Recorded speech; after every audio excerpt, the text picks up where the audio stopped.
Welcome back, everyone, to the smartest year ever, our quest to become the world's greatest conversationalist. My name is Gordy, hello, and I was just wondering, have you ever noticed how right when someone's in trouble, they suddenly say something weirdly attention-grabbing, even if it's controversial? Well, there's a name for that technique. Hey, give me 5 minutes. I bet you can work this into a conversation today. And first, like and subscribe if you haven't, so you can keep up every single day. I do this every single day. When your public esteem is plummeting, sometimes the only move left is to toss something outrageous onto the table and hope no one notices what they were looking at before. That's the basic logic behind one of the more grotesquely vivid political strategies ever named. It's a catchy name, though, and hopefully it got your attention, and I feel like we see it a lot. It's called the dead cat strategy, and it's not about solving the problem at hand. It's really about changing the subject, like loudly, viscerally, and quite effectively, it seems.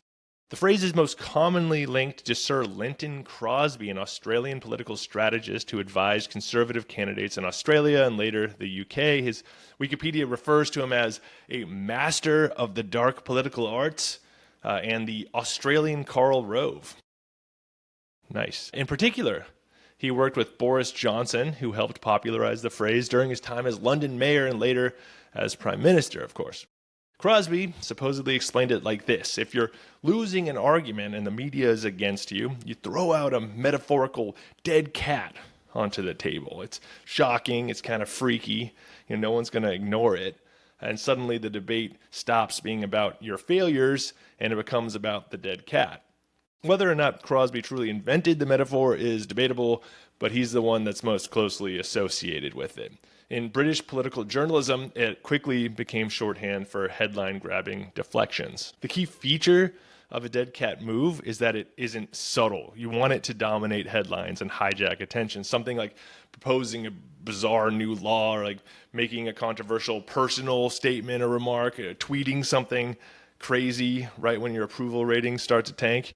You've probably thought of like countless examples just while I was even explaining that.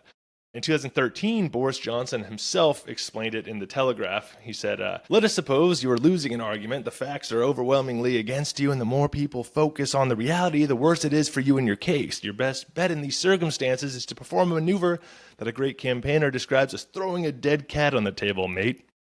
That is because there is one thing that is absolutely certain about throwing a dead cat on a dining room table. And I don't mean that people will be outraged, alarmed, disgusted.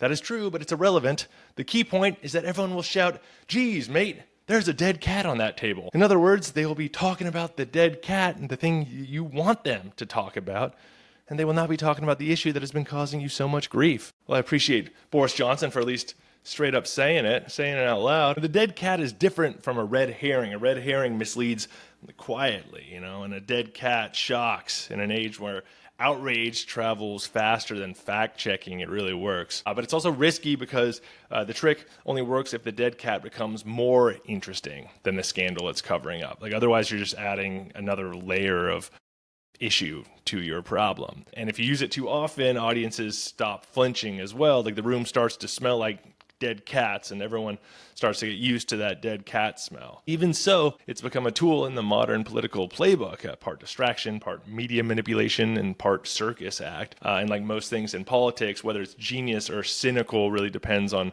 where you're sitting. Is it your team doing it or is it not your team doing it in this tribalistic political time we live in? So there you have it. The dead cat strategy is all about distraction. You drop something loud, you shift the stank, and you hope the room forgets what it was mad about. It's hard to focus when there is a dead cat on the table.